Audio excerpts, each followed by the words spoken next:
الحمد لله رب العالمين.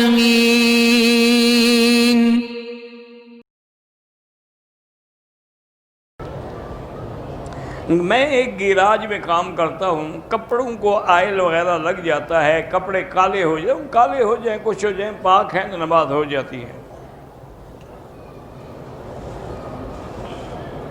میری 4 بہنیں ہیں، ان کی اولاد نہیں ہوتی، اللہ ان کو صاحب اولاد کرے۔ ان کو سب سے پہلے تو میڈیکل چیک اپ کرائیں کہ بھی نقص جو ہے وہ عورت میں ہے یا خامد میں ہے، پھر علاج بھی کروائیں، اور اس سے اللہ کی قرآن میں جو دعا ہے اولاد کے لیے وہ بھی مانگتے رہیں، رب لا تذرنی فردا وانت خیر الوارثین۔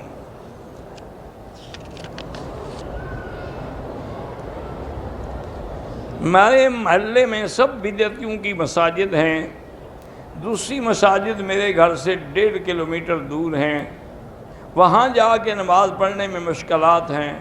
بہرحال اکیلے نماز نہ پڑھیں، اپنے گھر میں جماعت کر لیں، اپنے گھر والوں کو پیچھے کھڑے کر کے خود امام بن جائیں، اکیلے نماز نہ پڑھا کریں، جماعت ضروری ہے۔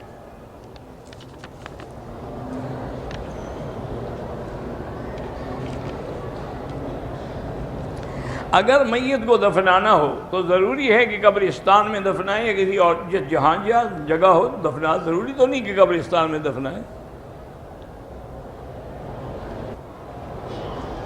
کسی غیر مسلم کو سلام نہ کریں، سلام غیر مسلم کو کرنا منع ہے۔ اگر کوئی ایسی مجبوری ہو تو یوں کہہ سکتے ہیں کہ والسلام علی من اتبع الہدی، سلام اس پہ ہے جس نے ہدایت کی اتباع کی۔ اگر حیض کی حالت میں عورت میت کو غسل دے سکتی ہے، ہاں دے سکتی ہے، اگر اور کوئی نہ ہو۔ کیا عورت بھی کسی سے ویت ہو سکتی ہے؟ ہاں، اگر شیخ کامل ہو، مرشد ہو اور اس کی زندگی سنت کے مطابق ہو تو بیعت لے سکتی ہے۔ نکاح سے پہلے 2 رکعت پڑھنے کا کوئی حکم نہیں، ویسے پڑھو تو اللہ کی عبادت ہے۔ میں وضو سے ہوں، بچے نے میری گود میں پیشاب کیا، میرے ہاتھ بھی گندے ہو گئے، تو اب آپ ہاتھ دھوئیں گے، دوبارہ وضو کی کوئی ضرورت نہیں، وضو تو ہے آپ کو۔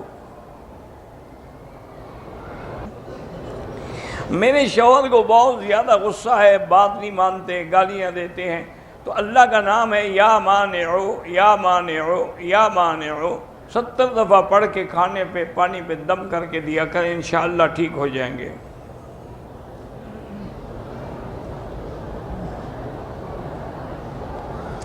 کیا دادا اپنی جائیداد اپنے بیٹے کی وفات کے بعد اپنی شادی شدہ بیٹی کو نہ دے اور صرف اپنے یتیم بچوں کو دے؟